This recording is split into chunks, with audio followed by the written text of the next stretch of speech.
हाल में supreme court ने जिस तरीके से फटकार लगाई और सवाल उठाए उसे संवैधानिक बताया, उसके बाद जो व्यवस्था इलेक्टोरल बॉन्ड की बनाई गई थी उस पर बहुत सारे अब सवाल खड़े हो गए। सभी राजनीतिक दल सहमत थे कि हमें मिलने वाले चंदे की जानकारी बाहर नहीं जानी चाहिए। तो जहां तक जनता की बात है, तो जनता को तो पर्दे में रखने का काम यही लोग कर रहे हैं जो जनता के वोट पे सत्ता पे आते हैं। चंदा देश की जनता को छुपा कर देंगे। तर्क क्या रखा गया भाई सरकार की ओर से कि जनता को राजनीतिक दल कहां से चंदा लाते हैं और कैसे प्रयोग करते हैं जानने का हक नहीं होना चाहिए। ये तर्क रखा गया। बताइए, जनता को हक नहीं होगा तो किसको हक होगा? अब आगे पार्टियां अगर इस समय रोक दिया है चुनाव के पहले बैंक में, तो आगे पार्टियां चुनाव लड़ने के लिए किस तरह से चंदा लेंगी? सभी पार्टियां इसीलिए इस पर खामोश है। बोलने के लिए तो कांग्रेस पर हम बीजेपी पर हमला कर रहे हैं। हो सकता है गलत रहा हो, लेकिन अगर एक चीज है परफेक्ट नहीं है, उसको खत्म कर दिया, तो कहीं ना कहीं उससे एक बेहतर चीज तो दीजिए। जनता को हक है जानने का, भले उसे मतलब हो या ना हो। रिक्शे वाला जो है उसको मतलब हो कि कांग्रेस को कितना मिला, बीजेपी की मिला, लेकिन उसको ये हक होना चाहिए कि वो जब चाहे तो पता कर ले। नमस्कार, अमर उजाला.com पर आपका स्वागत है। आपके साथ मैं हूं आदर्श झा। आप देख रहे हैं हमारी खास पेशकश खबरों के खिलाड़ी। देखिए, सामने चुनाव है, लोकसभा के चुनाव बहुत जल्द होने वाले हैं और चुनाव लड़ने के लिए सभी राजनीतिक पार्टियों को पैसे की जरूरत पड़ती है और वो पैसे उनको मिलते कैसे हैं? चंदे से, चुनावी चंदे पर। लेकिन हाल में सुप्रीम कोर्ट ने जिस तरीके से फटकार लगाई और सवाल उठाए उसे संवैधानिक बताया, उसके बाद जो व्यवस्था इलेक्टोरल बॉन्ड की बनाई गई थी उस पर बहुत सारे अब सवाल खड़े हो गए। सवाल यह कि एक तो ऐसी व्यवस्था बनाई क्यों गई जिसमें गुमनाम और गोपनीयता को लेकर तमाम सवाल खड़े हो रहे हैं, जिस पर बाकायदा सुप्रीम कोर्ट को सवाल उठाना पड़ा कि आखिर ऐसी स्थिति है क्यों। और वही जानने की कोशिश अपने तमाम एक्सपर्ट से करेंगे। सभी खास मेहमान हमारे साथ मौजूद हैं। प्रेम कुमार जी हैं, अवधेश जी हैं, रामकृपाल सर हैं, राकेश शुक्ला जी हैं, विनोद अग्निहोत्री जी हैं। और सबसे जानेंगे कि आखिर क्यों सुप्रीम कोर्ट ने इसको असंवैधानिक बताया, और अगर बताया असंवैधानिक तो ऐसी व्यवस्था बनी क्यों, जिस पर इतने सवाल खड़े हो गए कि चंदा आखिर कौन दे रहा है, क्यों दे रहा है, इसके बारे में उसको भी पता नहीं चल सकता जो आपका मतदाता, आपका वोटर है। और अगर ऐसी स्थिति अब बन गई है तो जिस पार्टी पर सबसे ज्यादा आरोप लग रहे हैं कि चंदा उसको मिल रहा था, वो अब जनता के बीच जाकर क्या कहेगी? और सवाल विपक्ष से भी कि जब ये व्यवस्था बनी तो उस पर विपक्ष उतने पुरजोर तरीके से सवाल क्यों नहीं उठा पाया जिस तरह की प्रतिक्रियाएं अब दी जा रही हैं। प्रेम कुमार जी, आपसे मैं इस चर्चा की शुरुआत करूंगा। इलेक्टोरल बॉन्ड चुनावी चंदों को हम के तौर पर उसको बनाया गया था व्यवस्था, लेकिन उस पर अब तो सुप्रीम कोर्ट ने उसको संवैधानिक बता दिया। 2018 से लेके अभी तक विपक्ष भी उतना मुखर नहीं हुआ, सुप्रीम कोर्ट ने अब इस पर फैसला सुनाया है। तो अब जो सवाल खड़े हो रहे हैं वो तो जायज हैं, लेकिन समझाना तो सबको पड़ेगा। आदर्श जी, जब ये सवाल उठ रहे थे उसके बाद से अभी तक आगे भी देखें तो मैं राजनीतिक दलों की बात नहीं करता, मैं जनता की तरफ खड़ा होकर के देखता हूँ। और वेरी फर्स्ट डे से हम लोग हमें कभी जचा नहीं, ये चीज़ जची नहीं। और राजनीतिक दल चाहे थोड़ा इलेक्टोरल बॉन्ड खरीदा हो या जिसको ज़्यादा मिला हो, माने ज़्यादा मिला हो या कम मिला हो, सब बराबर के भागीदार हैं। और अनकॉन्स्टिट्यूशनल अगर इलेक्टोरल बॉन्ड है तो इससे ज़्यादा चंदा लेने वाले बीजेपी, चाहे कम चंदा लेने वाले कांग्रेस, टीएमसी और दूसरे छोटे छोटे दल, सब लोग जिम्मेदार हैं। क्योंकि आपने बायकॉट नहीं किया। आपको बोलना चाहिए था कि हम इसके खिलाफ हैं और हम इलेक्टोरल बॉन्ड नहीं लेंगे। ये नहीं हुआ। लेकिन क्या जनता का पक्ष कौन रखेगा? जनता की बात कौन रखेगा जिसके हाथ से डेमोक्रेसी दूर होती चली गई इस इलेक्टोरल बॉन्ड के कारण? अदालत, मैं अदालत जिसकी तारीफ हो रही है इन दिनों, उन्हीं पर सवाल से ही शुरू करता हूं। देखिए, जब ये फैसला सुरक्षित रखा गया, सुप्रीम कोर्ट ने फैसला सुरक्षित रखा, तो अदालत को दिमाग में तो समझ में आ गई थी ना बात कि ये क्या है, ये असंवैधानिक है, सारी चीजें। फैसला सुनाया गया लेट में। उसके तुरंत बाद 5 राज्यों के चुनाव हुए और इलेक्टोरल बॉन्ड खोले गए और उस इलेक्टोरल बॉन्ड से 1000 करोड़ से ज्यादा का वो पैसा आया उसमें। अदालत क्या सोई हुई थी? क्यों सोई हुई थी भाई? आपको तो उसी समय रोकना चाहिए था। आप सुनवाई कर चुके थे, आपको पता चल चुका था कि यह असंवैधानिक है, इसके बावजूद ये हुआ। ये बहुत बड़ा डिफरेंस बीते 5-6 साल में आया है इलेक्टोरल बॉन्ड के कारण। इससे जहां कुछ पार्टियां धन के मामले में निरस्त्रीकरण हो गया उनका, और कुछ सशक्तिकरण हो गया या सशस्त्रीकरण हो गया, दोनों बोल सकते हैं। ये चीजें हुई। ये गलत क्यों है? ये गलत इसलिए है क्योंकि इसका जो प्रैक्टिकल स्वरूप सामने आया है वो यही आया है कि इलेक्टोरल बॉन्ड के नाम पर एक पर्दे के पीछे डील हो जाने के चांसेस रहे हैं और इसकी जांच से ही खुलासा हो सकता है। हम तो संभावनाएं दिखा सकते हैं पर्दे के पीछे कि आप हमें खदान दो, हम आपको खदान देंगे और आप हमें इलेक्टोरल बॉन्ड से चंदा दे दीजिए, लीगली हो जाएगा, कोई दिक्कत ही नहीं है। इसी तरीके से हम आपको दूसरी सुविधाएं देंगे और आप हमें इलेक्टोरल बॉन्ड से चंदा दे दीजिए। तो ये सत्ताधारी दल जिसमें ये क्षमता होती है कि कुछ दे सकते हैं, उनको पाने के लिए इलेक्टोरल बॉन्ड एक लीगल रास्ता बन गया। और ये कौन सी बात हुई कि चंदा देश की जनता को छुपा कर देंगे? तर्क क्या रखा गया भाई सरकार की ओर से कि जनता को राजनीतिक दल कहां से चंदा लाते हैं और कैसे प्रयोग करते हैं जानने का हक नहीं होना चाहिए, ये तर्क रखा गया। बताइए, जनता को हक नहीं होगा तो किसको हक होगा? लेकिन सरकार इस सोच के साथ बनी रही, चूंकि उनको ये बेईमानी करना था, लोकतंत्र को अपने पास में। लेकिन प्रेम सर, उस बेईमानी में केवल बीजेपी को कह दे जिम्मेदार, वो भी तो ठीक नहीं है ना। तो अलग अलग राज्यों में जो सरकारें हैं वो भी तो इलेक्टोरल बॉन्ड से लेती रही है ना चंदा, उन्होंने भी तो सवाल नहीं उठाया। मैंने बहुत पहले ही इस बात को कह दिया कि सब जिम्मेदार हैं। हाँ। सारे लोग इस जिम्मेदार हैं, लेकिन चूंकि इस पूरे इलेक्टोरल बॉन्ड का फायदा सबसे ज्यादा संस्थागत रूप में भारतीय जनता पार्टी को मिला है, उठाया है, वो जायज सवाल, इसलिए हमारे फोकस में, हमारे निशाने पे सरकार है, वो जायज सवाल है। अवधेश सर, जनता से उम्मीद की जाती है वो अपना टैक्स भरे, पूरी पारदर्शिता दिखाए, या कोई भी व्यापारी है टैक्स भरे, पारदर्शिता दिखाए। चंदा ले रहे हैं उसमें हम कह रहे हैं कि गुमनामी जो है हमारा लक्ष्य नहीं था, गोपनीयता लक्ष्य था। क्यों गोपनीयता? देखिए, प्रेम जी को मालूम था कि इसमें दूसरी पार्टियों को भी खूब बढ़िया चंदा मिला है। इन्होंने जरूर आंकड़ा देखा होगा, इसलिए अपने बचाव का ध्यान रखते हुए इन्होंने अपनी बातें रखी है। केवल बीजेपी को उस रूप में खलनायक नहीं बनाया जो कि ज़्यादा मिल गया है इसलिए बनाया। हालांकि मैं कुछ आंकड़े पढ़ देता हूं कि पता चल जाए कि कैसे ज़्यादा मिला है, किसको मिला है, तब मैं उत्तर दूंगा। मेरे पास देखिए 2022-23 का आंकड़ा है।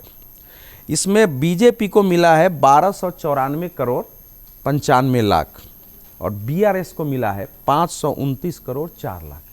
आप समझिए बीआरएस कहाँ की पार्टी है, छोटी सी पार्टी है, केवल बीजेपी को आप करें। उसके बाद आइए, तृणमूल कांग्रेस को मिला है 325 करोड़ रुपए, एक राज्य की पार्टी है। तो आप बताइए, देश भर में जो पार्टी कर रही है, आपको खलनायक बना रहे हैं, शासन है, इतने राज्यों में शासन है, उसको 1200 करोड़ है, किसी को 500 करोड़ मिल रहा है एक छोटे से राज्य में, एक राज्य में उसको 325 करोड़ मिल रहा है चंदा। कांग्रेस बेचारी को जरूर कम है 171 करोड़, लेकिन है उसके पास भी। तो किसी को भी आप कहेंगे, इसमें तो आम आदमी पार्टी को 45 करोड़ चंदा है। 22-23 में आप सब सोचिए कि वो तो बाद पंजाब में सत्ता में आई है उस समय, उसके अब उसको चंदा बढ़ना चाहिए था। तो इसीलिए मैं कह रहा हूं कि इसके आंकड़े अगर आप देखते हैं तो 6400 करोड़ रुपया तब से लेकर करीब करीब बीजेपी का होता है, लेकिन कांग्रेस का भी करीब 1150 करोड़ रुपया होता है। दूसरे का देखेंगे तो और बढ़ जाता है। तो ये कहना कि केवल बीजेपी को इससे आया है, ये सच नहीं है। मैं तो सबकी बात कर रहा हूं। ना, उसमें भी दूसरा पक्ष है कि राष्ट्रीय स्तर की एक पार्टी जो सबसे ज्यादा सीटों पर चुनाव लड़ती है, सबसे ज्यादा राज्यों में जिसका है, उसके अनुपात में अगर छोटे छोटे राज्यों पार्टियों को देखेंगे ना, अब जैसे आप देखिए ना, द्रमुक को जो मिला है 2020-21 में वो 306 करोड़ रुपया, बीजेपी को मिला है 1033 करोड़ रुपया। इस बार भी अभी इसका 185 करोड़ है द्रमुक को। तो कोई छोटी राशि नहीं मिली है उन पार्टियों को सर, जिसके बारे में बात हो रही है कि हाँ बीजेपी, जो भी प्रमुख पार्टियां सत्ता में, उनको काफी चंदे मिले हैं इससे। वामपंथी पार्टियों को जरूर कम मिला है, ये तो बात में वामपंथी, बाकी जो जहां है वो सबको चंदा मिला है। अब आते हैं दूसरी बात पर। देखिए, ऐसा है कि हम सब लोग इसके लिए लंबी से लड़ाई लड़ते रहे हैं कि हमारे यहाँ का चुनाव खर्च घटे, राजनीतिक पार्टियों का खर्च घटे, यह स्थिति हो कि एक आम आदमी भी जो योग्यता रखता है वो चुनाव लड़ सके सामने में। वो स्थिति हमारे देश में बनी नहीं है। वह धीरे धीरे खर्च बढ़ता गया और चुनाव आयोग ने तो, हम लोग देख रहे हैं कि 5 लाख से बढ़ाते बढ़ाते 40-60 लाख तक कर दिया है। अब चुनाव आयोग भी बढ़ाते जा रहा है। अब मुझे चुनाव 40 लाख में भी अब चुनाव तो होता नहीं है, क्योंकि व्यवहारिक बात है कि एक लोकसभा क्षेत्र में, मान लीजिए एक लोकसभा क्षेत्र में अगर आपके पास 1700-1800 भी बूथ है, तो केवल चुनाव के दिन का बूथ का खर्चा जो होता है औसत 10,000 रुपया होता है। तो अगर 1700 बूथ है, 10,000 रुपया जोड़ दीजिए, एक पार्टी को कितना खर्च आएगा उस पर। यह हालत हो गई है इस समय चुनाव की। ये कोई भी पार्टी इस समय अगर खर्च नहीं करेगी तो ना उसको पोलिंग एजेंट मिलेगा, ना वहां कोई आदमी मिलेगा। आजकल पार्टियों की भी दशा खराब हो गई है, एकदम व्यवहारिक स्थिति है। हम लोग जब चुनाव लड़ते थे, हमारे बूथ पर 50 रुपये 60 रुपये आते थे। लड़ाई खर्च की नहीं है ना, खर्च आप 10 लाख कीजिए, आप बताइए तो। सुनिए ना साहब, अब दूसरी बात आ रही है कि खर्च, हम लोग ये यहाँ बैठे हुए सब बड़े पत्रकार हैं, जो कॉरपोरेट है, जो कंपनियां है, वो नहीं चाहती रही हैं कि हमारा नाम प्रकट हो कि हमने किस पार्टी को कितना चंदा दिया। उनको ये भय रहा है कि अगर हमने मान लीजिए कांग्रेस को ज्यादा दे दिया, बीजेपी को कम, बीजेपी सत्ता में आ गई तो हमारे विरुद्ध हो सकती है। ये लंबे समय से रहा है, सभी पार्टियां इसको जानती रही है और बार बार इस पर चर्चा हुई कि भाई चंदा लेने का क्या होता कि थोड़ी पारदर्शिता भी रहे, जनता भले न जाने लेकिन बैंक में तो क्लियर रहेगा कि बैंक में कितने पैसे आए हैं और किसने किस पार्टी ने उस नोट को कैसे भजाया है। तो उस दृष्टि से एक आयात आई थी कोशिश, अब सुप्रीम कोर्ट ने कर दिया है, मैं उस पर कोई टिप्पणी नहीं करूंगी। तो सुप्रीम कोर्ट तय कर दे कि पॉलिटिकल पार्टियों को चंदा कैसे लेना चाहिए, तरीका तय कर दे। इस पर लंबे समय से हुई है बहस, होती रही है। जब जिस समय यूनाइटेड फ्रंट की सरकार थी उस समय एक कमेटी बनी थी, उसने भी अपनी रिपोर्ट दिया है, इंद्रजीत गुप्ता ने उसमें अपनी रिपोर्ट दी है, लेकिन कभी भी इस पर फैसला नहीं हुआ है। ये एक व्यवहारिक समस्या है पॉलिटिकल पार्टियों के सामने और सुप्रीम कोर्ट हर मामले में हस्तक्षेप करता है, हम उस पर कुछ कर नहीं सकते। अब आइए जहां तक सुनिए, अब यह है कि चंदा क्या हो, तो सवाल तो यह है कि सुप्रीम कोर्ट इसको असंवैधानिक घोषित कर दे रही है। सुप्रीम कोर्ट मान लीजिए यह असंवैधानिक हो गया तो संवैधानिक तरीका चंदे का क्या होगा यह बताना आवश्यक हो जाता है। और मैं यह मानता हूं कि इस देश के ज्यादातर जनता को इसमें रुचि नहीं है कि किस पार्टी को कौन चंदा दे रहा है। हम पढ़े लिखे लोगों को जरूर चाहिए, हम लोग समाज में वोट के लिए जाते हैं, पता नहीं ये लोग भी गए, सब लोग जाते हैं, कौन खड़ा हुआ है कि हम जरा जानना चाहते हैं कि इस पार्टी को कहां से चंदा मिला है। तो वो हमारे लिए एक ऊपर की लड़ाई होती है और जो एसोसिएशन फॉर डेमोक्रेसी की लड़ाई ये सब लड़ती है, अब वो सब संस्थाओं के पास क्या काम है, यही सब काम करेंगे। ये बहुत बड़ी समस्या पैदा हुई है इस समय से कि अब आगे पार्टियां अगर इस समय रोक दिया है चुनाव के पहले बैंक में, तो आगे पार्टियां चुनाव लड़ने के लिए किस तरह से चंदा लेंगी।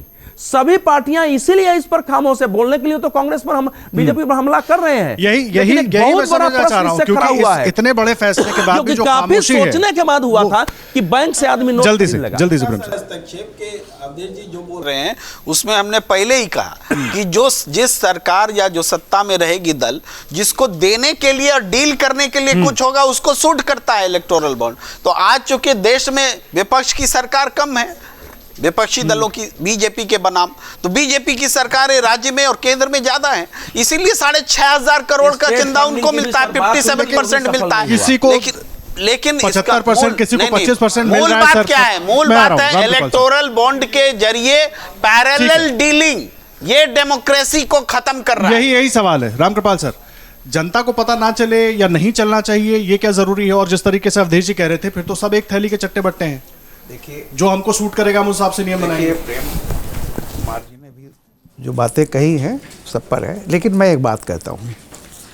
देखिए, हम लोग एक इवॉल्विंग सोसाइटी में हैं, कभी भी कोई भी चीज़ 100% परफेक्ट नहीं होगी और ऐसा भी नहीं है कि जो कदम उठाया गया वो गलत सोच के उठाया गया, ये इलविल था।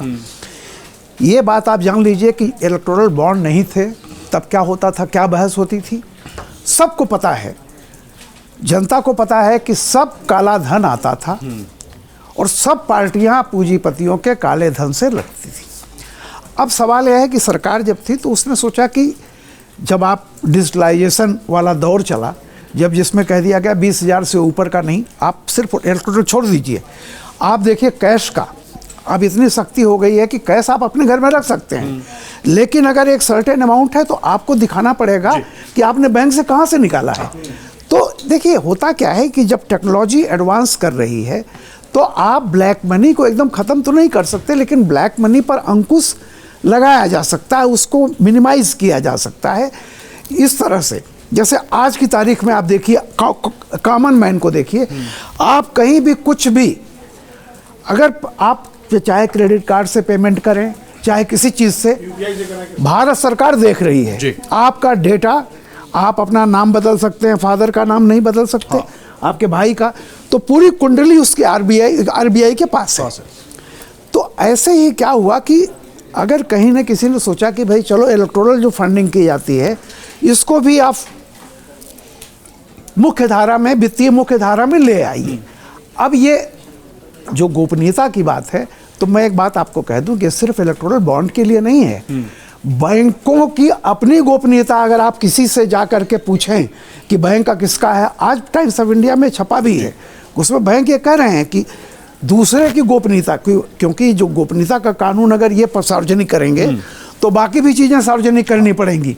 कौन किसने कितना लोन लिया है, याद होगा आपको जब एक बार रघुराम राजन ने वो कहा था सारी चीज़ें, और सुप्रीम कोर्ट ने मांगा था कि सबकी लिस्ट दीजिए, तब उस पर कॉन्फिडेंशियलिटी का एक एक्ट है कोई, वो उसके बीच में बाधा आता है। मेरा सिर्फ इतना कहना है कि देखिए, ये तो तय है, सब लोग जानते हैं कि कोई भी जो जितना दिखाता है चुनाव खर्च उससे ज़्यादा करता है। वो कहाँ से आता है, अभी भी इतना सब कुछ होने के बावजूद सब जानते हैं कि चुनाव खर्च बहुत बढ़ता है और आधी चीज़ें रह जाती हैं। लेकिन हम एक प्रोसेस में हैं। अगर मान लीजिए 100 डिग्री पर भाप नहीं बनती है तो पानी तो गर्म करते रहिए कि ब्लैक मनी फिर से न बढ़े। इसका कोई एक उपाय करना चाहिए। एक उपाय हुआ था, उसमें कुछ कमियां रह गई हों, गलतियां, सुप्रीम कोर्ट ने उसको नल एंड वाइट कर दिया। लेकिन मेरा अनुरोध यह है कि सुप्रीम कोर्ट भी कोई सलाह दे और सारी पॉलिटिकल पार्टीज मिल करके बैठें कि ट्रांसपेरेंसी के साथ कैसे न्याय हो सकता है। क्योंकि एक बात तो आप जान लीजिए, कोई भी व्यापारी क्या, हम अपना नुकसान उठाने के लिए कोई काम तो नहीं करेंगे जी। सीधी बात है। और जो सत्ता में बैठा हुआ है और जिसको लग रहा है कि 2024 में मोदी आने वाला है, तो कौन आदमी है जो जा करके कहेगा कि मोदी को नहीं, हम ये फलाना पार्टी को चंदा देंगे। और सिंपल सी बात है। तो जहाँ पे आप जान सकते हैं कुछ मजबूरी होगी, वहाँ नैतिकता की बात मत कीजिए। Let us be practical. कहीं न कहीं इस समाज में जहाँ पे हर आदमी ये सोचता है कि फ़ायदा देखता है, अपना सब कुछ देखता है, वहाँ फंडिंग की स्थिति कैसे बनाई जाए कि जो अपोजिशन में है उसके प्रति अन्याय न हो। मतलब अब मेरे पास कोई रास्ता नहीं है। एक पॉलिटिकल फंडिंग जो अरुण जेटली ने जिस तरह से इस पर काफ़ी डिबेट भी बताई थी, उन्होंने सब कुछ कहा था, तो उस समय तो लग रहा था कि एक सही तरीके से आया है। और ये कॉन्फिडेंशियलिटी की बात तो अरुण जेटली ने जब तभी कही थी। कई बार तो सुप्रीम कोर्ट इतने साल तक क्यों बैठी रही? बहुत सारी चीज़ों पर सुप्रीम कोर्ट इप्सो फैक्टो ले लेती है नोटिस। तो अगर आपको लग रहा था कि ये तो बड़ा बड़ा षड्यंत्र हो रहा है, तो इतने साल के बाद क्यों? और आज आपने नल एंड वाइट कर दिया। अब इलेक्शन होने जा रहा है, नतीजा क्या होगा? इलेक्शन लड़ा जाएगा, पैसे सब खर्च किए जाएंगे, काला धन आएगा, चाहे कोई कुछ भी कह ले। तो मैं केवल इतना कह रहा हूँ कि सही है, हो सकता है गलत रहा हो, लेकिन अगर एक चीज़ है परफेक्ट नहीं है, उसको ख़त्म कर दिया, तो कहीं ना कहीं उससे एक बेहतर चीज़ तो दीजिए। कहीं ऐसा ना हो कि सारा ब्लैक मनी फिर से आ जाए। 2018 से व्यवस्था बनी, हम अभी आ गए, सुप्रीम कोर्ट ने फैसला दिया। लेकिन बाकी मेरा सवाल ये है राकेश सर, विपक्ष भी तो सवाल नहीं उठा रहा ना इस पर, उस तरीके से कहाँ हम उस पर प्रतिक्रियाएं देख रहे हैं। सुप्रीम कोर्ट का फैसला कोई छोटा मोटा फैसला नहीं था। अगर केंद्र सरकार के एक सिस्टम को उन्होंने असंवैधानिक बता दिया, और अगर आप जो आरोप लगा रहे हैं, कुछ नेताओं ने जो आकर कहा कि भाई बीजेपी एक तरीके से आर्म ट्विस्टिंग कर रही थी, ब्लैकमेलिंग करके चंदा ले रही थी, डरा धमका कर चंदा ले रही थी, तो आप सड़क पर क्यों नहीं है? चुनाव तो सामने है, आपको जनता के बीच जाकर समझाना चाहिए ना कि हमको तो कुछ नहीं मिल रहा। उन्होंने एक ऐसे सिस्टम बना दिया कि सब उनके पास जाए, हमारे पास ना है। विपक्ष ने विरोध किया था, और विपक्ष का विरोध इस बात को लेकर था कि नकदीकरण जो चल रही है उसको चलने दिया जाए। वो चुनावी बॉन्ड के खिलाफ था। लेकिन जब उनको लगा कि नहीं, चुनावी बॉन्ड आएगा ही, तो विपक्ष को लगा कि इसमें ही रास्ता निकाल के अपने को काम करना चाहिए। देखिए, कोई भी राजनीतिक दल हमेशा उस बात का समर्थन और विरोध करता है जिसमें उसका नुकसान नहीं हो।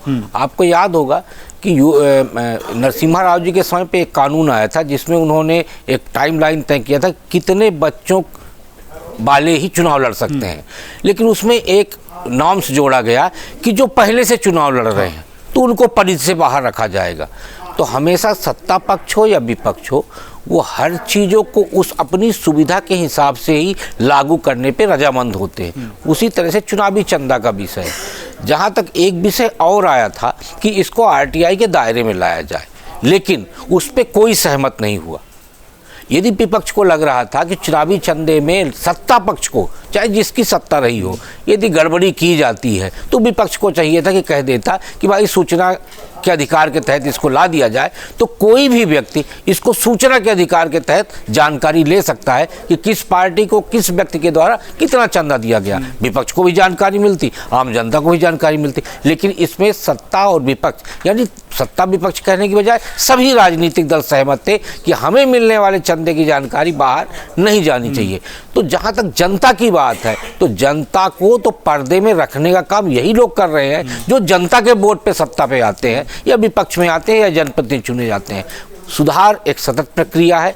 पहले नकदीकरण था, फिर बॉन्ड आया, आगे भी सुप्रीम कोर्ट की तरफ से सुझाव दिया गया है। हमें लगता है सुधार ऐसा होना चाहिए कि आगे लंबे समय तक सुधार की आवश्यकता न पड़े। ये बात आप कह रहे हैं विनोद सर, सुधार की बात तो होती रही, पारदर्शी कह के एक सिस्टम बना, उस पर भी अब सवाल खड़े हो गए। तो ऐसा तो सारे दल मिल बैठकर एक ऐसा सिस्टम क्यों नहीं बना लेते हैं कि भाई चंदा भी आए।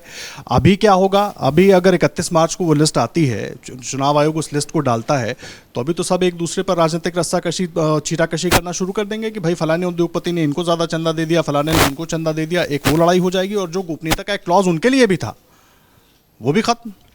नहीं, देखिए बड़ा ये जटिल प्रश्न है। ये बात सही है कि चुनाव सुधारों को लेकर के एक बड़ी इस देश में मांग भी है, बहस भी है, और खासकर फंडिंग को लेकर के, क्योंकि हमेशा जो सत्ताधारी दल होता है वो एक एज होता है, उसको लेवल प्लेइंग फील्ड जो है वो नहीं होती है राजनीतिक दलों के सामने। अभी आंकड़े ही बताते हैं भाई 6,566 करोड़ बीजेपी, कांग्रेस 1123 करोड़, तृणमूल कांग्रेस 1,093 करोड़। जी, आप सोचिए कांग्रेस की सरकार कितने राज्यों में है और तृणमूल कांग्रेस सरकार एक राज्य में है, कितना फर्क है। बीआरएस 913 करोड़, ये मतलब 17-18 से लेकर 22-23 के आंकड़े हैं। तो डीएमके 617 करोड़, सब बीजेपी 774 करोड़, सबके अलग अलग हैं। गोपनीयता की जहाँ तक बात है, जैसे अभी रामगोपाल जी कह रहे थे और सही कह रहे थे कि जब कोई ट्रांजेक्शन होता है, कोई चाहे इलेक्टोरल बॉन्ड का हो, चाहे वो कोई पेमेंट हो, वो सरकार की नज़र में तो आ जाता है, आरबीआई की नज़र में। तो अगर कोई उद्योगपति ये समझे कि उसने कांग्रेस को इलेक्टोरल बॉन्ड से चंदा दिया या बीजेडी को दिया या आम आदमी पार्टी को दिया तो सरकार की नज़र में नहीं आएगा, तो वो गलतफहमी में है। नज़र में तो आएगा, अब वो चाहे उसकी सार्वजनिक हो या ना हो, लेकिन सरकार की नज़र में तो आ जाएगा, क्योंकि सिस्टम में है, वो रिकॉर्ड पे है। सरकार जब चाहेगी तो पता कर सकती है किसने किसको कितना दिया। तो ये कहना कि साहब वो उनको अंदर डर था कि अगर सरकार को पता लग गया तो हमारे ऊपर विक्टिमाइज कर देगी सरकार, तो एक तो वो बात बेमानी है, उसका कोई मतलब नहीं है। दूसरी बात ये जरूर है कि उद्योगपति भी इलेक्टोरल बॉन्ड में, अभी जब नाम आएंगे तो पता लगेगा, आप देखिएगा किसी बड़े उद्योगपति का नाम उसमें शायद ही हो, होगा बहुत कम, क्योंकि वो चंदा जो दिया जाता है इलेक्टोरल बॉन्ड के थ्रू भी, वो सीधे अपने नाम से नहीं देते, मल्टीपल तरीकों से, वो मल्टीपल तरीके होते हैं, बेनामी तरीके से। 10 एम्प्लॉयज़ हैं या और सब उनके वेंडर्स हैं, उनके थ्रू आप पता लगाते रहिए। तो उसमें तो इसलिए ये, लेकिन चूंकि ट्रांसपेरेंसी का सवाल हमेशा उठता है, पारदर्शिता की बात होती है, तो भाई जनता को हक है जानने का, भले उसे मतलब हो या ना हो। रिक्शे वाला जो है उसको मतलब है कि नहीं कांग्रेस को कितना मिला, बीजेपी की मिला, लेकिन उसको ये हक होना चाहिए कि वो जब चाहे तो पता कर ले। हम इससे नहीं कह सकते कि साहब उसको क्या मतलब है इसलिए उसको हक ना हो, ये कोई बात नहीं हुई।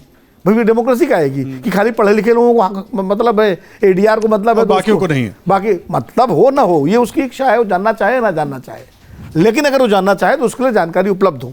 इसीलिए तो आरटीआई कानून आया था, यही बात। दूसरी बात ये भी सही है कि फिर सिस्टम क्या हो। तो मुझे लगता है, देखिए सुप्रीम कोर्ट ने एक कानून की व्याख्या करते हुए, उसका काम है कानून के तहत व्याख्या करके वो चीज़ संवैधानिक असंवैधानिक ये करना, रास्ता निकाला सरकार का काम है। ट्रिपल तलाक के मामले में सुप्रीम कोर्ट ने क्या कहा, सरकार कानून बनाए। सुप्रीम कोर्ट ने तो नहीं कहा कि ये कानून है। राम मंदिर का फैसला दिया सुप्रीम कोर्ट ने, ये तो नहीं कहा प्राण प्रतिष्ठा कौन करेगा, मोदी जी करेंगे, शंकराचार्य जी करेंगे, तो सरकार मोदी जी ने तय किया, ट्रस्ट ने तय किया, ठीक है, उन्होंने कहा ट्रस्ट, तो सुप्रीम कोर्ट ने एक फैसला दे दिया। अब ये सरकार की जिम्मेदारी है, ये जिम्मेदारी भी राजनीतिक दलों की है कि वो एक सिस्टम इवॉल्व करें कंसेंसस से।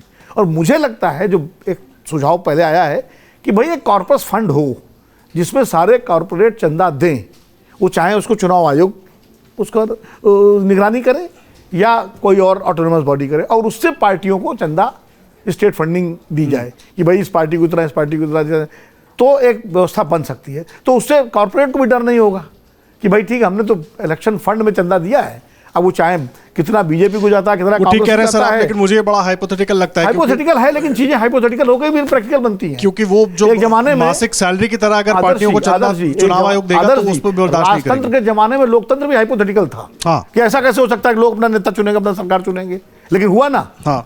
तो चीजें हाइपोथेटिकल से ही वो प्रैक्टिकल बनती हैं। नहीं। तो सुधार उसमें रास्ते होते हैं, लेकिन रास्ते फिर ऐसे निकले ना सर कि पारदर्शिता रहे, चाहे हाँ, तो सरकार पारदर्शिता किसी की भी रहेगी। रहे। पारदर्शिता आपने टीएमसी का जिक्र किया, मैं बीजेपी का करता हूं, कांग्रेस का भी करता हूं, सबका पारदर्शिता लेकिन रहे। देने वाला भी तो चाहता है ना हाँ, कि क्योंकि अगर मैं टैक्स दे रहा हूं या मैं किसी की पर्ची कटा के 100 रुपए का भी चंदा दे रहा हूं तो मैं जानना चाहूंगा उसका अधिकार भी तो सुरक्षित होना चाहिए, हाँ, देने वाले का। तो इसीलिए मैं कह रहा हूं कि जब एक कॉर्पस फंड बन जाएगा, मेरा सुझाव है, हो सकता है कि हाइपोथेटिकल हो, या मैं एक, आपने कहा ना, एक नागरिक के नाते सुझाव दे रहा हूं कि एक कॉर्पस फंड बने, उस फंड में जिसको चंदा देना हो, कोई 1 रुपया से लेकर के 1 करोड़, 100 करोड़, 200 करोड़ जो भी देना हो, जिस क्षमता हो, व्हाइट में ही देगा, वो दे, और उससे फिर डिस्ट्रीब्यूशन हो पार्टी की हैसियत के हिसाब से। भाई आपको एक राज्य में चुनाव लड़ना है, ये पर एमपी जो है ये लीगल वो है, ये एक एमपी का खर्चा इतना है, अलाउड है, उस हिसाब से वो चीजें आगे बढ़े। ठीक कह रहे हैं आप, तो रास्ता निकाला जा फैसला सकता तो खैर है, अगर निकाला सरकार जाए को तो। करना है और बाकी दलों को भी मुझे लगता है उनकी भी भागीदारी होनी चाहिए। फायदा प्रेम जी, सबका है ना इसमें, इलेक्टोरल बॉन्ड। फायदा तो उन सब का है, इसीलिए कोई नहीं बोल रहा है। इसीलिए कोई नहीं बोल रहा है। प्रेम जी, वो जिस रिफॉर्म, इलेक्शन रिफॉर्म की बात हो रही है, रामकृपाल सर, जिस इलेक्शन रिफॉर्म की बात हो रही है, आप सबकी लगभग एक मत राय है कि किसी को, सारी पार्टियों को फायदा हो रहा है, तो कोई उस पर उतना विरोध नहीं कर रहा है। विरोध ठीक है, बयान देने के स्तर पर दिख रहा है, तमाम चीजों के स्तर पर दिख रहा है, लेकिन इलेक्शन रिफॉर्म की लड़ाई 70 सालों से होती चली आ रही है, अभी भी हम यहीं पर फंसे हैं कि पारदर्शिता नहीं आ पा रही। देखिए, हम इलेक्टोरल रिफॉर्म से इसको जोड़ करके कहीं ना कहीं डाइल्यूट कर रहे हैं मामले को। इलेक्टोरल बॉन्ड का ऐसा नहीं कि विरोध नहीं हो रहा है, विरोध हो रहा है। हाँ, ये बात हम जरूर कर रहे हैं कि वो भी उसमें, चूंकि राजनीतिक दल भी इसमें शामिल हो गई, उन्होंने भी इलेक्टोरल बॉन्ड जाना चाहिए था ना, कांग्रेस को कोर्ट, टीएमसी को कोर्ट, बाकी छोटे दलों को कोर्ट, बीजेपी को। आप बयान दे रहे हैं कि बीजेपी को सबसे ज्यादा पार्टी कोर्ट में गई, ये पार्टियां तो इस तरीके से नहीं गई ना, एडीआर गई, उन्होंने अपने सवाल उठाए, सिविल सोसाइटी गई। आदर्श जी, और कोर्ट में जाने का क्या तरीका होता है? एडीआर गई, कम्युनिस्ट पार्टियां गई, सब लोग जान रहे हैं कि सुप्रीम कोर्ट में मामला है। सुप्रीम कोर्ट इतने सालों बाद में इस बात को सुनवाई कर रहा है, इस पर पूरा देश चिंतित भी रहा है, और इलेक्टोरल बॉन्ड का लगातार दुरुपयोग होता रहा। उससे हम देखते रहे कि हमारी डेमोक्रेसी जो है अंडरमाइन होती रही, और एक तरफा चुनाव होता गया, एक तरफा एक पार्टी को फायदा मिलता गया। ये है मसला। इलेक्टोरल रिफॉर्म के आईने में इलेक्टोरल बॉन्ड को ला करके हम डाइल्यूट ना करें। इलेक्टोरल बॉन्ड से लोकतंत्र का अपहरण हुआ है, सुप्रीम कोर्ट ने अनकॉन्स्टिट्यूशनल बताया है। तो इसका मतलब और भी होता है बहुत गंभीर रूप से, वो ये है कि अगर जिन पैसों को लेकर के चुनाव लड़े गए, राजनीतिक दलों ने चुनाव लड़े, और वो अगर पैसा अनकॉन्स्टिट्यूशनल तरीके से इकट्ठा किया गया, तो इसका मतलब है कि जितनी भी सरकारें इस दौर में बनी है, सब अनकॉन्स्टिट्यूशनल है, सब अनकॉन्स्टिट्यूशनल है। अभी की भी केंद्र की सरकार और स्टेट की भी सरकार, ये भी इसका मतलब होता है।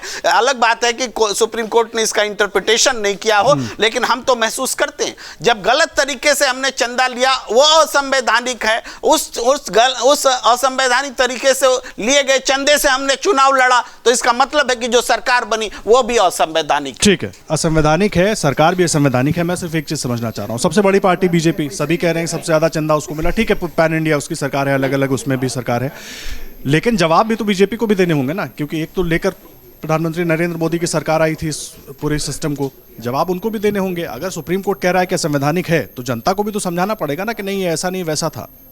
निश्चित रूप ये से चुनौती तो होगी, पड़ेगा, उसमें तो कहीं कोई डाउट ही नहीं है। सुप्रीम कोर्ट ने हालांकि नहीं पूछा है उनसे कि आप समझाइए कि आपने ऐसा क्यों किया, उसने केवल घोषित कर दिया है। अब बाकी जहां तक असंवैधानिक है तो पूरा देश ही असंवैधानिक हो जाएगा। अगर प्रेम जी के क्राइटेरिया पर चले तो पूरा देश ही असंवैधानिक। फिर सुप्रीम कोर्ट ने आज तक असंवैधानिक चीज को क्यों झेला इतने समय तक, तो हम सुप्रीम कोर्ट को भी घोषित कर देंगे कि असंवैधानिक है। तो इसका तो इस प्रकार का तर्क तो चलता ही रहेगा हमारे देश में। देखिए, राजनीतिक दलों का चंदा लंबे विमर्श का रहा है। विश्व में कहीं भी पार्लियामेंट्री फॉर्म ऑफ डेमोक्रेसी में चंदे की पारदर्शिता नहीं है। अमेरिका में इतनी लॉबिंग होती है, वह हमेशा चंदे को लेकर के क्या क्या नहीं होता है, ब्रिटेन में होता है। गांधी जी इसीलिए तो कहे थे, Gandhi ji parliamentary form of democracy के पक्ष में नहीं थे। हमने आज मान लिया कि यही एकमात्र डेमोक्रेसी है। गांधी जी ने तो कहा था, हे भगवान, हमारे देश को ये ब्रिटेन की तरह का पार्लियामेंट्री फॉर्म मत देना, क्योंकि हमारा देश पामाल हो जाएगा। उसको इन्होंने कहा था कि बांझ और बेश्या है। जब एनी बेसेंट ने कहा कि बापू ये कड़ा शब्द है, हटा लीजिए, उनका नहीं, मैं नहीं हटाने वाला हूं, आप लोग हटा लो। और फिर जब दोबारा वो हिंद स्वराज छपा है 1935 में, तब भी ये शब्द उसमें रहा। फिर दबाव डालने पर ठीक है, बेश्या हटा दो इसमें से, लेकिन बांझ उन्होंने रखा है और बताया है कि ये कैसे भ्रष्टाचार पर फलता फूलता है। संसदीय गणतंत्र जो है वो गणतंत्र का एक रूप था। तो उसमें कोई ये कहे कि पूरी तरह से चीजें पारदर्शी हो जाएगी, तब तो राइट टू इन्फॉर्मेशन आज़ादी के साथ ही मिल जाना चाहिए था भाई। ऑफिशियल सीक्रेट एक्ट जो है ब्रिटिश सरकार था जिसके खिलाफ कांग्रेस ने लड़ा था, और नेहरू जी खुद लड़े थे उसके लिए, लेकिन आज़ादी के बाद लोगों ने बनाए रखा है। तो बहुत चीज़ें आवश्यकता होती है राज्यों में। पॉलिटिकल फंड जो विनोद जी कर रहे थे, देखिए कई स्तरों पर इसकी बात हुई। एक था कि स्टेट फंडिंग हो, कि राज्य जो है मंच बना दे, राज्य जो है बैनर बनवा दे, पोस्टर बनवा दे, एक ही मंच पर एक पार्टी का हो, उसके बाद दूसरी पार्टी चली जाती है। अलग अलग सुझाव है। राज्य गाड़ियां प्रोवाइड कर दे कैंडिडेट्स का, और पार्टी का कोई खर्च नहीं हो, चुनाव पारदर्शी हो जाएगा। इस पर सहमति नहीं बनी, खूब बात हुई इस पर। हमारे जो है इंद्रजीत गुप्त इसके बड़े पैरोकार थे, नहीं हुआ था। उसके बाद जो है जो कॉर्पोरेट ने मिलकर एक फंड बनाया हमारे देश में। हाँ, कॉर्पोरेट ने मिलकर सोचा, सब बैठे, टाटा बिरला बाकी सब बैठे कि हम लोग एक फंड बनाते हैं, इससे हम पार्टियों को चंदा देंगे। थोड़ा थोड़ा दिया भी, उसके भी आंकड़े आए, वो भी सफल नहीं रहा। तो उसमें से एक तीसरा रास्ता निकला है। अब कोई भी रास्ता निकालेंगे ना, उसमें लूप होल्स रहेगा ही।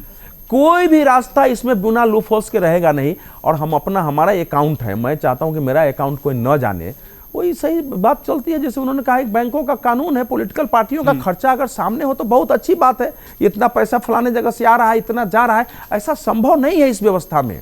ये संभव ही नहीं है। उस असंभव के लिए हम करते रहे तो ठीक है, आप लड़ते रहिए तो वो है, वो होगा। ठीक है। अब चूंकि सुनिए, अब इस समय चुनाव है, बस अंतिम, इस समय अगर चुनाव है, सुप्रीम कोर्ट को तो मैं मानता हूं कि हर मामले में दखलंदाजी नहीं करनी चाहिए। मैं उस पर कोई टिप्पणी नहीं कर रहा हूं, सब हमारे माननीय जज हैं।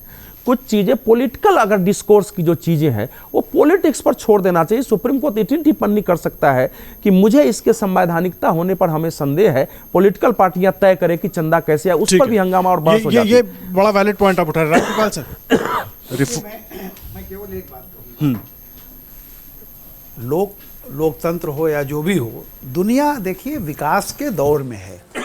कोई भी चीज आज की तारीख में जो आज है उसमें कल बदलाव आएगा। परफेक्शनिस्ट कोई स्थिति नहीं ऐसी आती है। एक मैं शब्द भारतीय लोकतंत्र के बारे में सुनता रहा हूँ, और ये मैंने जैसे आपके यहाँ पहले भी कह चुका हूँ कि जब मैं शायद 11th-12th में पढ़ता था, जब से अखबार देख रहा हूँ, तब से अखबारों पर एक हेडिंग आती थी कि लोकतंत्र की हत्या। तो 70 साल से मैं हत्या सुन रहा हूँ, लोकतंत्र के साथ अत्याचार, लोकतंत्र का अपहरण, यहाँ भी अभी अपहरण कहा गया, लेकिन अभी भी लोकतंत्र जिंदा है। तो मैं तो ये हूँ कि मुश्किलें ही मुश्किलें हैं राह मंजिल में, यहाँ हौसले ही हौसले हैं आजमाने के लिए। लोकतंत्र के सामने कई तरह की समस्याएं होती हैं, क्योंकि हम डेमोक्रेसी, ये तो कोई तानाशाही तो है नहीं कि जहाँ आपने कह दिया। लोकतंत्र की यही एक उसकी कमी है और यही उसकी विशेषता है कि वो अपने कॉन्ट्रडिक्शंस, अपने अंतर्विरोध को लेते हुए भी आगे बढ़ता है, और कभी भी पूरी तरह से फुल प्रूफ कोई चीज़ नहीं निकलेगी। इन्हीं अंतर्विरोधों के बीच, जैसे पहले काला धन आता था, उसके लिए एक हुआ कि नहीं ये स्टेप उठाया जाए, कुछ फॉरवर्ड चीज़ें हुई, कुछ आपकी तकनीक ने काले धन पे रोक लगा दी। अब इतना आसान भी नहीं है कि ब्लैक मनी पूरी तरीके से रोक देना, नहीं, ब्लैक मनी से भी किसी को चंदा देना। हाँ। क्योंकि अगर वो पैसा फाइनेंशियल सिस्टम में जाएगा तो पकड़ा जाएगा। आप चाहे उसको वो कैश भी देना चाहें, पकड़ जाएगा। तो मेरा ये कहना है कि सरकार ने, जो हमारी टेक्नोलॉजी ने नीतियां भी ऐसी कर दी हैं कि अब बहुत दाएं बाएं जाने का मौका मिला नहीं है। तो अल्टीमेटली अब ये है, सेक्रेसी का जहां तक सवाल है उसको ओपन कर दीजिए। उसका क्या होगा, मुझे लगता है कि देर सवेर हमारी पॉलिटिकल पार्टीज बैठ करके, क्योंकि ये सब पे लागू होता है, और ऐसा नहीं है कि जीवन भर बीजेपी रहेगी। हाँ। कभी कोई आएगा, कभी कोई आएगा, और जो भी सत्ता में रहेगा उसको ज्यादा चंदा मिलेगा ही, और हमेशा जो विपक्ष में है वो उसकी आलोचना करेगा। हाँ। ये भी चलता रहेगा। तो मेरा ये कहना है कि तकनीक आगे बढ़ रही है, कोर्ट ने कहा है, अभी चुनाव होने जा रहा है, इसके पहले तो कुछ नहीं हो सकता। मुझे लगता है कि मई में जब तो सरकार बनेगी, चाहे जिसकी बने, उसके बाद ये मुद्दे पर मुझे लगता है कि सरकार को, सारी पार्टियों को बैठ करके कोई एक सॉल्यूशन निकालना चाहिए। वो बहुत कंप्लीट सॉल्यूशन ना भी सही, जिसको जुगाड़ कहते हैं, आप जुगाड़ ही कोई एक रास्ता उस तरह का निकालना पड़ेगा। ये बहुत अहम बात है। राकेश सर, चुनौती बनेगा क्या ये फैसला? सुप्रीम कोर्ट की जो टिप्पणियां हैं, मैं सभी राजनीतिक दलों की बात कर रहा हूं, चुनाव में क्या किसी तरह की चुनौती बनेगा?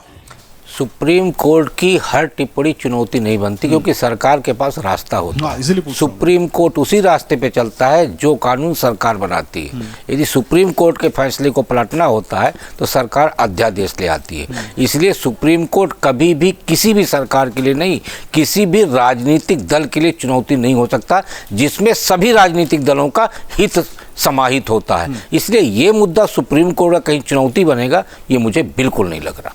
ठीक है विनोद सर, लेकिन विपक्ष के लिए तो ये एक मौका है ना।